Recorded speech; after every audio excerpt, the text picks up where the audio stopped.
Muy bien, muy buenos días a todos. Gracias por estar aquí en este 11º Foro Económico de la ESCA Santo Tomás, en donde la Academia de Economía de esta escuela pues ha trabajado muy duro para preparar este escenario en donde a ustedes les damos, como alumnos, les damos la oportunidad de incursionar en la investigación científica, ¿sí? Y desarrollar las habilidades de la exposición, de la presentación y el debate. Es muy importante para su formación profesional que ustedes ejerciten esta práctica y la vuelvan una habilidad y desarrollen como una competencia en su trayectoria profesional. Pues esto les va a servir precisamente para enfrentarse a ideas, para enfrentarse a problemas, para resolver problemas, para aportar y opinar en los diferentes temas a los cuales se enfrentará en su vida profesional.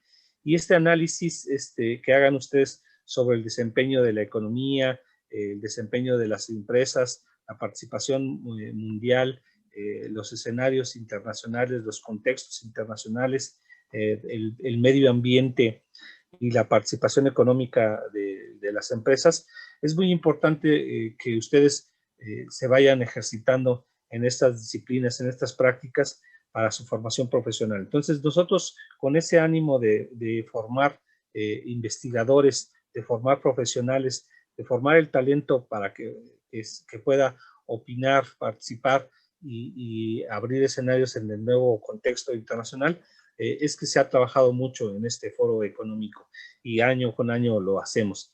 Entonces, véanlo ustedes jóvenes como una oportunidad para desarrollar un talento que tienen por ahí todavía, potencializarlo y ganar la confianza que se requiere para aprender, para opinar, para debatir, para sus ideas fundamentadas por el estudio, por la investigación. Entonces, por ahí va la participación que nosotros hemos motivado que ustedes tengan en este foro económico.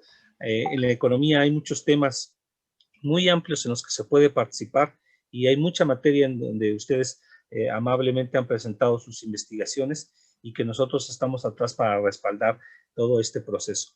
Entonces, bienvenidos a este nuevo foro. De verdad, véanlo como una oportunidad para que ustedes aprendan a enfrentarse a un escenario, aprendan a debatir ideas siempre con respeto, con tolerancia y donde siempre permanezca la verdad y el buen tino para opinar, para hablar con cortesía, con amabilidad, pero con sustentos siempre basados en la investigación y en el conocimiento. Entonces, nos da mucho gusto que ustedes estén participando en este foro. Nosotros seguimos año con año trabajando en que este foro sea mucho mejor. Desafortunadamente, por las circunstancias, lo tenemos que hacer ahora de manera virtual. Era muy bonito ver el auditorio de la escuela lleno de todos ustedes, de todos nuestros compañeros, y muy atentos de las participaciones, sobre todo en los debates, que es una práctica muy, muy interesante para todos, pero desafortunadamente ahora por la pandemia lo tenemos que hacer de esta forma. Y es igual de importante, es igual de relevante, y va a ser todavía mucho más trascendente porque esto sí se queda grabado y va a tener acceso a ustedes a este foro en cualquier momento y desde cualquier parte pues ahora sí que del país o del planeta, pueden estar revisando lo que nosotros estamos haciendo en la ESCA. Entonces me da mucho gusto por esta parte contar con su participación, ¿sí? Y que ahora en estas circunstancias estemos enfrentando este desafío. Bueno, les agradezco mucho nuevamente, felicidades por su participación a todos los que se atrevieron, a los que no, pues bueno, los vamos a seguir esperando para que vean que esta experiencia solo va a servir para formarlos a ustedes como mejores profesionistas. Entonces, les agradezco mucho y siendo las 8:14, pues bueno, en nombre del director de nuestra escuela, el maestro Juan Flores Saavedra, declaro inaugurado este foro económico en la ESCA Santo Tomás. Y empezaremos con las primeras conferencias. Aquí cedo la palabra al maestro Adolfo Guevara para que continuemos con el programa. Muy buenos días a todos y desde la distancia un abrazo, cuídense mucho y felicidades. En este 2021 nos va a ir muy bien a todos. Adelante, maestro Adolfo. Muchas gracias, maestro. Buenos días. Eh, bien, bien, como dice el profesor, pues vamos a dar inicio, ¿no? Con las actividades de nuestro foro económico. Eh, bueno, como ustedes saben, y si no, pues les digo, que precisamente las primeras actividades con las que iniciaremos los días, pues son las ponencias magistrales, ¿no? Presentadas, bueno, pues por profesores de aquí de la Academia de Economía de la escuela y por algunos maestros invitados que ya iremos viendo durante la semana. Para iniciar con nuestro foro, precisamente nuestra primera ponencia magistral, es una que lleva por nombre La industria textil y el agua, y la presenta la doctora Georgette del Pilar Pavia González, quien es pues distinguida maestra de esta institución y que, bueno, pues nos va a presentar su ponencia. Recuerden pues que ahí para pues validar precisamente la asistencia en esta actividad de 8 a 9, pues se les va a poner, ¿no?, el enlace ahí en el Facebook para responder, ¿no?, el formulario que validará la asistencia. Por otra parte, pues también los invito pues a que hagan preguntas al final de que termine su presentación la maestra. Pues va a haber ahí una oportunidad de que ustedes hagan preguntas vía precisamente el chat ahí en el Facebook, y al final, pues le vamos a hacer las preguntas a la maestra, ¿no? Con el fin, obviamente, pues de que sea pues un foro interactivo y de que obviamente pues se aclaren las dudas. Entonces, bueno, pues sin más, doy la pauta para la ponencia de la maestra. Muy buenos días, doctora Georgette. Buenos días, gracias maestro Adolfo, gracias maestro Juan Manuel. Vamos a comenzar con esta ponencia. Soy maestra de Desarrollo Sustentable de la Academia de Economía, por lo que vamos a platicar un poco más que una charla muy convencional. Es para que tengamos conciencia sobre este tema de la gran contaminación que sufre el agua en la industria textil. Entonces, permítame un segundo para poder compartir mi pantalla con ustedes.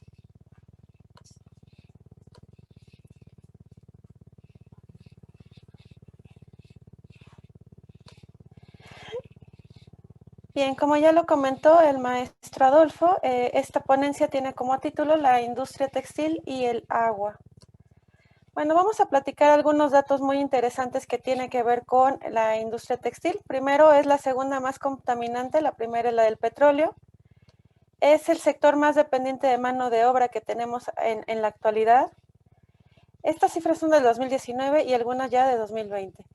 Cada 15 días los escaparates que tenemos en las tiendas, ahí por donde pasamos, hay colecciones nuevas, provocando justamente algo que conocemos como fast fashion, es decir, la ropa la desechamos con mucha facilidad. Hay una gran producción de ropa a un menor costo y eso hace que haya ahora un consumo desmesurado de esta, pero además, como pasa de moda en 15 días, la desechamos y en promedio la utilizamos solamente 10 veces previo a desecharla. Esto es muy grave. Y en la actualidad se consume un 60% más que hace 15 años. Hace 15 años consumíamos menos de la mitad de lo que estamos consumiendo ahorita de ropa. Pero ustedes dirán, ¿y esto qué tiene que ver con la contaminación? Bueno, el sobreconsumo del agua justamente nos llevará a ser el segundo consumidor de agua en nivel mundial. Pero además no nada más es el consumo de agua, sino lo que queda después de esto. Genera el 20% de las aguas residuales, como podemos ver en estas imágenes. Libera 500,000 de toneladas de microfibras, que también podemos ver en estas imágenes, que además no se degradan, porque no todo es fibra natural. Y además el 10% de las emisiones de carbono de todo el mundo son liberadas por esta industria. Y esto es mucho más que todo lo que todos consumimos en transporte marítimo y en vuelos nacionales e internacionales. Entonces, la cantidad que consumimos de contaminantes es muy alta. Bueno, algunos ejemplos que traigo es para la elaboración, por ejemplo, de unos jeans. En la fabricación de unos solos pares, que son los que tenemos todos en casa, se necesitan 3.781 litros de agua para un solo pantalón. Durante su proceso se hacen de ese mismo pantalón 33.34 kilogramos de carbono. Además, que es de los de la ropa que tiene o genera mayor cantidad de descarte. O sea, ya no nos gustan, ya no son bonitos para nosotros y los descartamos. Pero además, el costo que representa para la elaboración de un pantalón es verdaderamente irrisorio. Y vamos a ver por qué es irrisorio. Estos pantalones casi todos son producidos en el subcontinente indio y algunos en Bangladesh. Y cada pantalón representa un costo más o menos de 25 rupias. 25 rupias equivale a 6,85 pesos. O sea, dirán, bueno, entonces es muy, muy barato hacerlo. No, lo que pasa es que en donde se realiza las condiciones son infrahumanas. Ahora, con respecto a la contaminación del agua, esto es un ciclo bastante vicioso porque va a afectar todo lo que comemos por aquello de los cultivos. Podemos ver que el agua está contaminando también ya en donde se están realizando estos cultivos. Por tal motivo también mueren plantas y animales. Y por kilo de ropa que nosotros tenemos para poderla limpiar, asear cada semana o cada tiempo que lo hagamos, se consumen 20 litros de agua. Entre el momento que los metemos a la lavadora, le ponemos jabón y se enjuaga, entonces se hace de esta manera. Además de que Bangladesh y China son los principales productores textiles en todo el mundo. Bueno, pero ¿qué hay detrás, además de la gran contaminación de esta gran industria textil? Pues hay una explotación laboral, hay una contaminación ambiental y bueno, ha habido tragedias gravísimas ya en algunos lugares donde existe esta sobreexplotación, en donde se han encontrado más de 5,000 costureras terciarias cosiendo sin parar para 30 marcas. Y algunas de esas marcas ahorita se las voy a nombrar, porque seguramente todos tenemos ropa de estas marcas. Y bueno, el principal lugar en donde se han encontrado, no porque en México no haya ni en Latinoamérica, ha sido en Dhaka, en Bangladesh, en donde se les paga un aproximado de 40 pesos al mes, es decir, $2. Y con eso es con lo que sobreviven estas personas. Sus sueldos son obviamente irrisorios. Bueno, esta industria, ¿qué es lo que está pasando? ¿Qué es lo que existe en la industria real? Hay una explotación y una violación a los derechos humanos. Existe una situación muy triste en los talleres clandestinos en donde no hay ninguna regulación ni tampoco hay ninguna forma de mitigar un poco el trato o maltrato que viven estas personas. Hay una informalidad, hay una gran explotación, incluso llega a haber esclavitud. Hay una situación grave en cuanto al trabajo infantil e incluso trata de personas. Muchas de estas personas incluso viven dentro de estos talleres porque no tienen un hogar. Además de lo obvio que tiene que ver con la sobreexplotación, los costos ambientales y humanos son demasiado altos. También hay un gran daño social y un gran daño ambiental.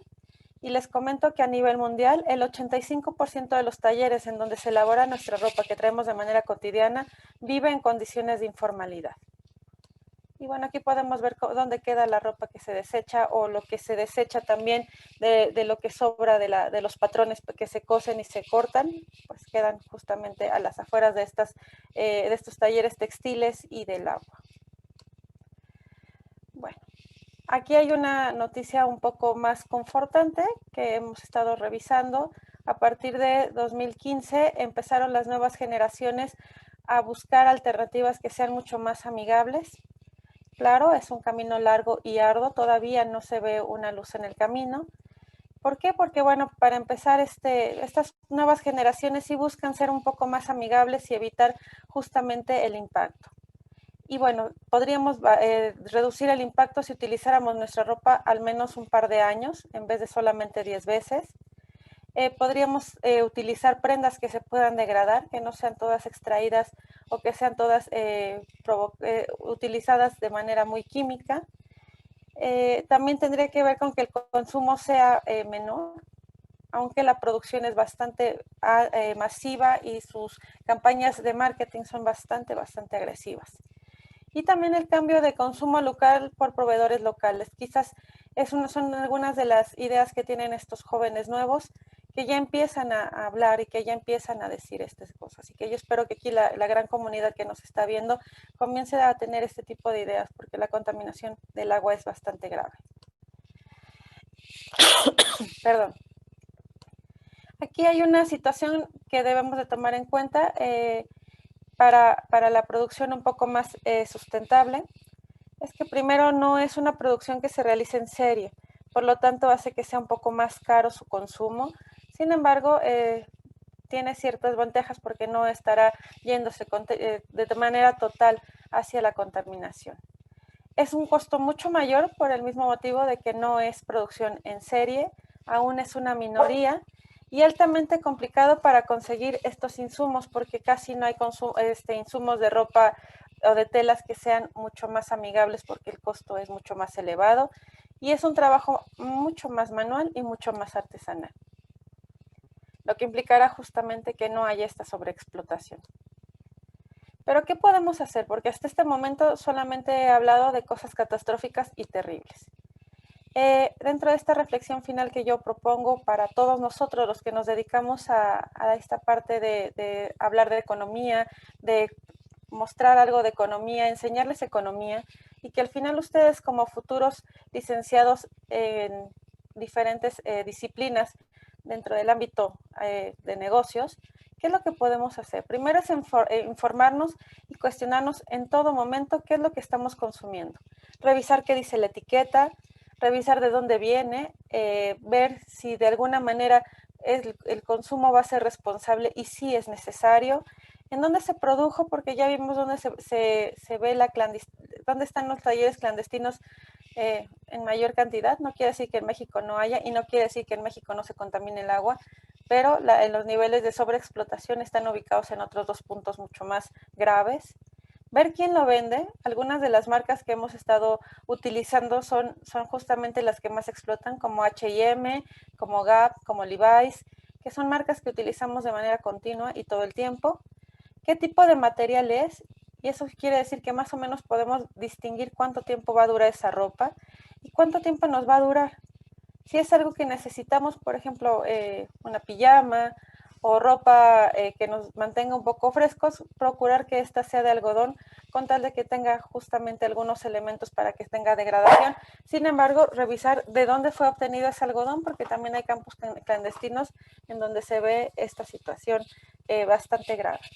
Y también ser clientes activos y pedir al productor que tenga mejores condiciones. Si vemos que las condiciones son las mismas, pues entonces evitar un poco ese consumo.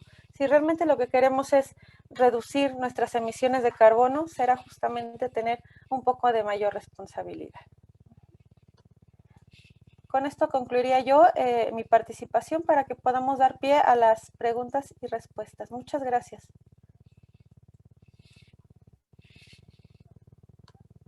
Muchas gracias, maestra. Un aplauso, ¿no? Hay compañeros, aunque sea virtual, la distancia. Pero bueno, entonces, vamos a, creo que muy interesante, ¿no? Precisamente, pues como muchas, ¿no? De las actividades cotidianas, pues no nos damos cuenta, pues tienen un impacto, ¿no? En el ambiente. Pero bueno, bueno, pues los invito, ¿no? A hacer preguntas aquí en el chat, ¿no? Por favor, ahí en el Facebook para que pues podamos hacérselas a la maestra. A ver.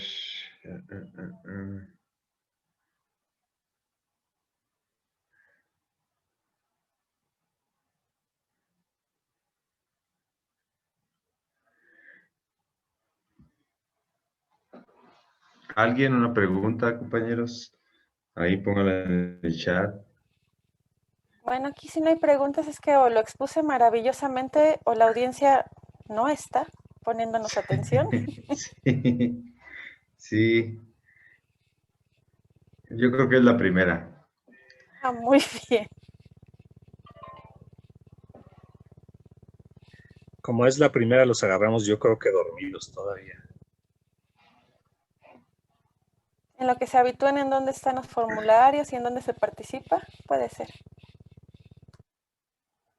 Ya hay ahí unas preguntas.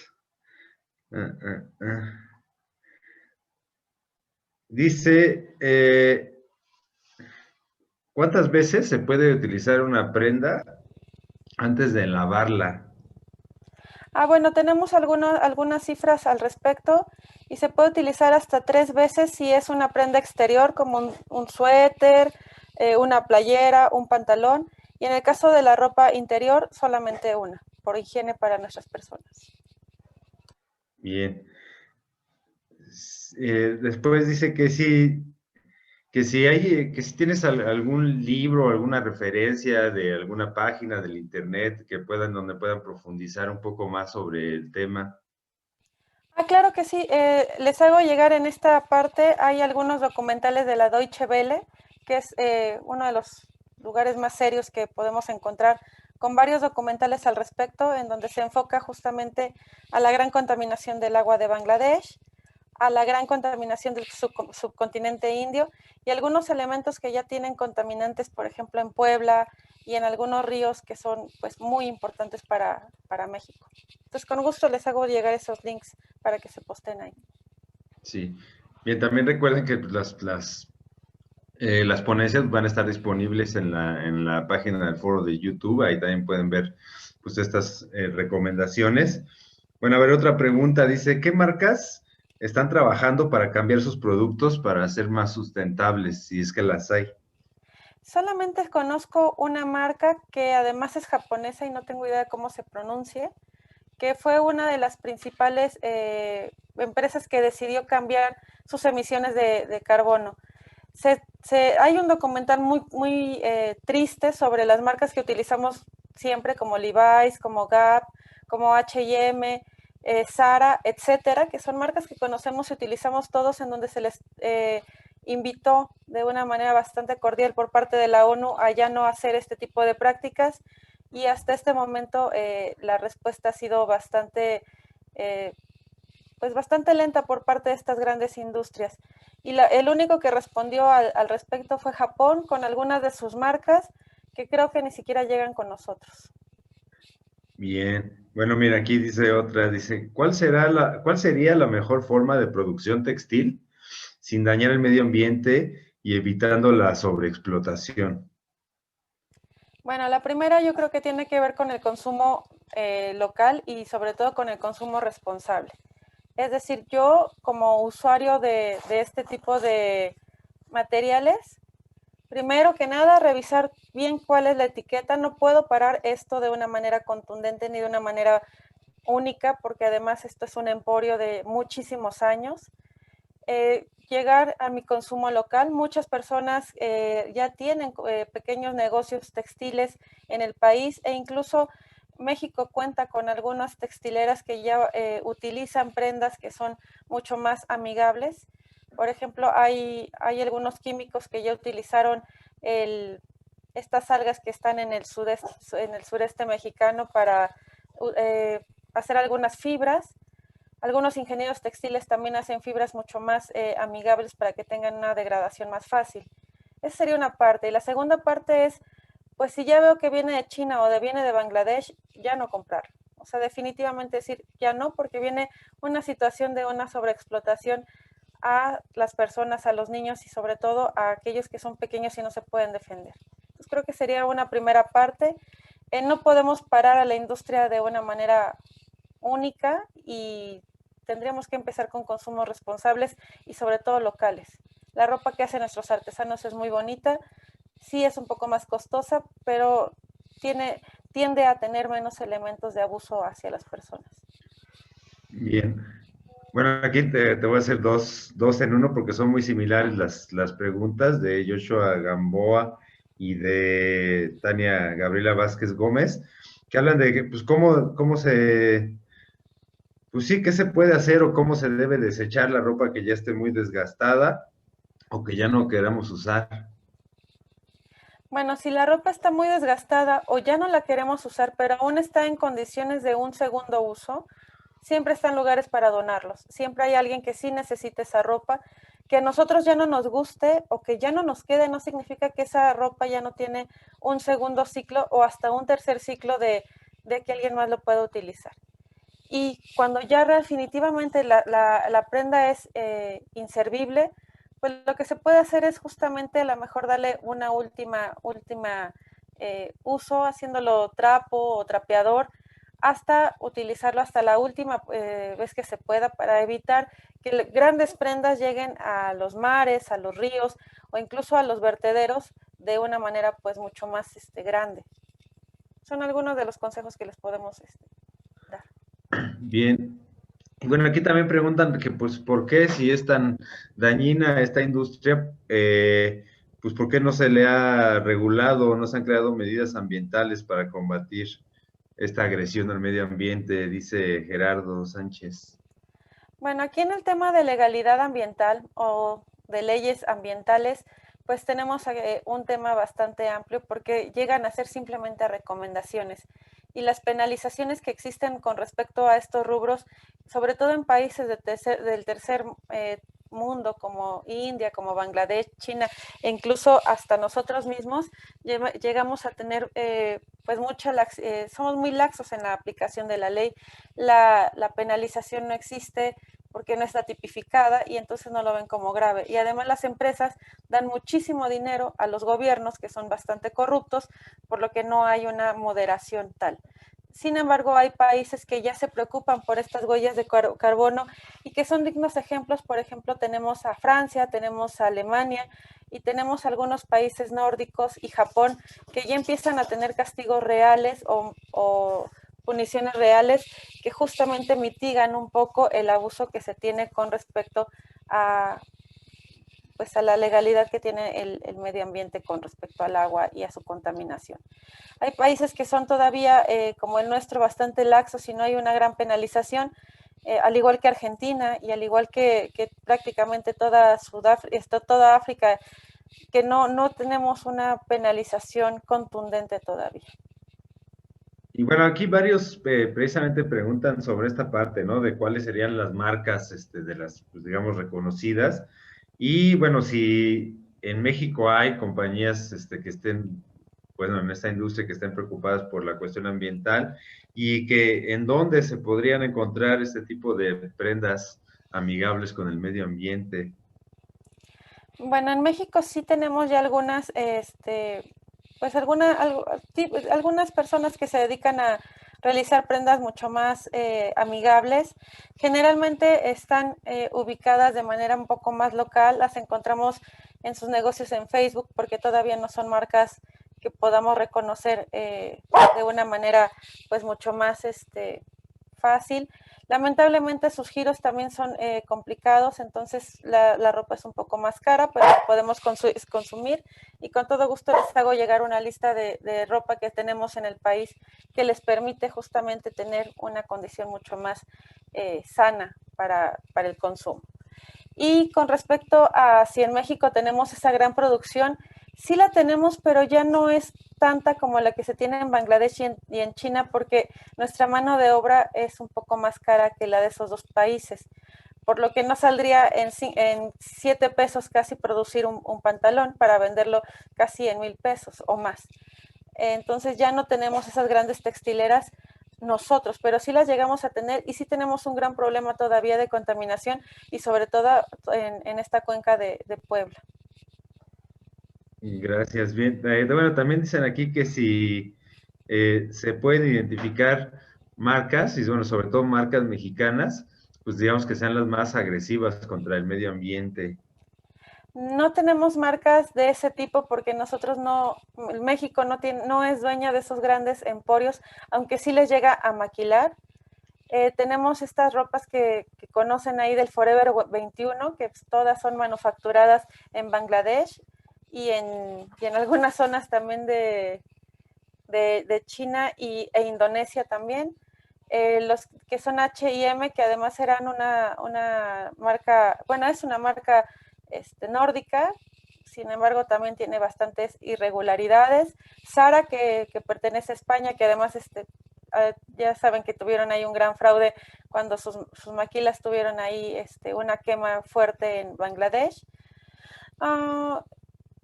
Gap, Levi's es uno de los principales y hay una tienda nueva que es muy parecida a la ropa es bastante juvenil como la de Gap, que se llama Old Navy. Son de los principales usuarios de estas personas en talleres clandestinos. Bien. y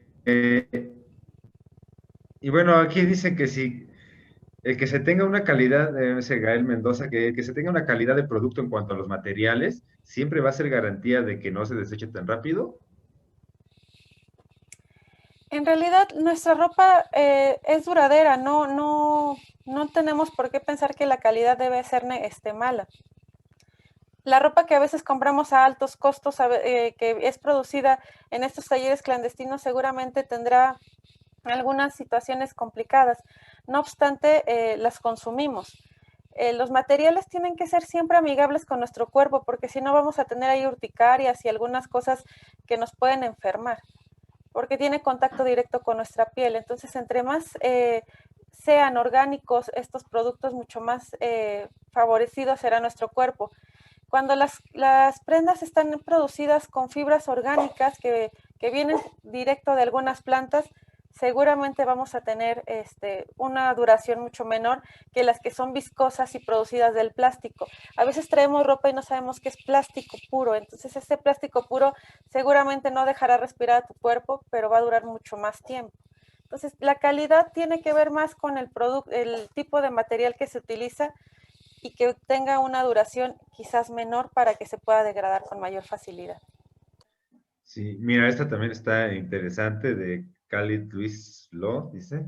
Si la demanda de prendas, ahora sí que eco-friendly, aumenta y se llega a producir en masa, pues dice, se volverían súper contaminantes como el fast fashion. Seguramente no serían súper contaminantes porque tendrían degradación. Sin embargo, bajo la real perspectiva de la industria textil, si llegara a ser una producción en serie, volvería a provocar justamente lo que provoca lo que no es eco-friendly. Un gran hiperconsumo y entonces volveríamos a consumir lo que no necesitamos. Lo que necesitamos realmente es consumir de manera consciente. Si vas a comprar a lo mejor una playera de estas marcas que yo les mencioné, utilízala hasta que se te acabe, no compres 5 más y deseches la que tenías a las 2 o 3 semanas. Entonces, más bien es consumo muy consciente y responsable. Bien. Y mira aquí, dice también Fernando Durán, dice, ¿por qué los organismos económicos mundiales aún no regulan las condiciones laborales si es que las marcas son tan conocidas? Bueno, aquí hay una terciarización. Significa que el señor dueño, director general de Gap o de alguna de las industrias que yo mencioné, contrata o subcontrata esta parte como del outsourcing y que además es muy conocida para no generar ni derechos ni dar prestaciones, subcontrata a otra empresa que contrate a las personas y entonces pues ellos parecería que no tienen nivel en el entierro y no son responsables de esta grave situación. Entonces, generalmente estas personas que trabajan de manera clandestina están subcontratadas por otra empresa para, de alguna manera, respaldarse el de la marca grande y no hacerse responsable por las personas. Bien. Bueno, también compañeros, ya está ahí, ¿no? El enlace para que puedan dirigirse al formulario que va a validar la asistencia en esta mesa de trabajo, para que lo chequen ahí mismo en el chat, ¿no? Del Facebook. Bueno, a ver, déjenme ya hacerle las últimas preguntas a la maestra. Bueno, aquí igual, ¿no? Sobre las medidas. Igual sobre las... Eh, bueno, aquí igual no va tan directo, pero igual te preguntan si Anilec, ¿por qué debería preocuparnos que el agua haya entrado en el mercado de futuros y si eso nos afecta? Bueno, aquí hay un tema complicado con respecto al agua, porque se supone el agua es de todos y no debería de tener un costo tan elevado como el que está teniendo. Y el hecho de que haya entrado en este mercado quiere decir que alguien se apropió del agua y que ya no es de todos. Por eso sí nos debería de preocupar. Al igual que ha pasado con estas grandes textileras, el agua es de las personas que habitan alrededor y no solamente del que es dueño de la ropa, teniendo pues una gran cantidad de contaminantes en el agua que obviamente todos, absolutamente todos, consumimos y que seguramente hemos consumido vegetales o nuestros animales han consumido esa agua que está contaminada, llena de plomo al menos, de arsénicos y muchos otros venenos más. Bien, y bueno, aquí dice, ¿cuáles son los de Rosalía Sánchez? ¿Cuáles son los materiales para fabricar ropa más amigable con el ambiente? Todas las fibras que son emanadas a lo mejor de algún tipo de planta o de algún tipo de producto textil amigable, por ejemplo, tenemos lo que es de algodón, que aunque el algodón es sumamente, genera una gran cantidad de necesidad de agua, es uno de los más amigables. Tenemos todo lo que proviene de algunas otras plantas como hasta donde sé el ixtle y estas algas que salen en el sureste, que se me fue el nombre ahorita, de estas algas rojas, y de algunas otras que se han estado produciendo a través de estos ingenieros textiles que no nada más son mexicanos, sino son del mundo, que algunas justo hacen que no se utilicen tantos polímeros para nuestra ropa. Todo aquello que tiene licra tiene muchos polímeros y tiene muchísimas cosas que no nos dejan respirar y entonces tampoco se van a degradar, créanme. Bien, y bueno, y ya para ir cerrando, dice William Contreras, que bueno, si se genera un cambio positivo, ¿no? Como el que se propone pues, en el consumo de estas prendas, dice que como en cuánto tiempo, en cuántos años se vería reflejado en un impacto positivo en el medio ambiente. Más o menos esperaría que de 10 a 15 años, esperando que solamente sean 10. Bien, y bueno, y si hay, ¿cuáles serían las leyes que regulan la producción textil en México? No tenemos una ley de producción textil, tenemos leyes enfocadas a la producción ya de carbonos y de mitigar contaminantes directamente con el agua, pero para la producción textil no tenemos de momento todavía. Bien, bueno, pues muchas gracias, Georgette, a nuestra primera ponente. Creo que fue pues ahora sí que para empezar, ¿no? Muy bien el foro. Bueno, una ponencia muy clara y además un tema pues muy interesante, ¿no? Que pues a todos pues nos debe de llevar también a la reflexión, sobre todo también en cuanto a la forma, no solamente es cómo se produce, sino cómo se consume, ¿no? La responsabilidad en el medio ambiente. Entonces, bueno, pues muchas gracias a la doctora Georgette del Pilar Pavia González por esta primera ponencia. Gracias a todos los asistentes y por sus preguntas. Y pues bueno, ahí recuerden pues llenar, ¿no? El formulario para que puedan validarnos su asistencia. Y obviamente pues los esperamos, vamos a seguir, bueno, toda esta semana, ¿no? Con diferentes actividades, con mesas de trabajo, vamos a presentar también infografías, podcast, los debates, y bueno, pues vamos a continuar, ¿no? A las 9 de la mañana con la siguiente mesa de trabajo, que es sobre el impacto social del COVID, ¿no? En México. Muchas gracias, maestros. Muchas gracias también a ustedes.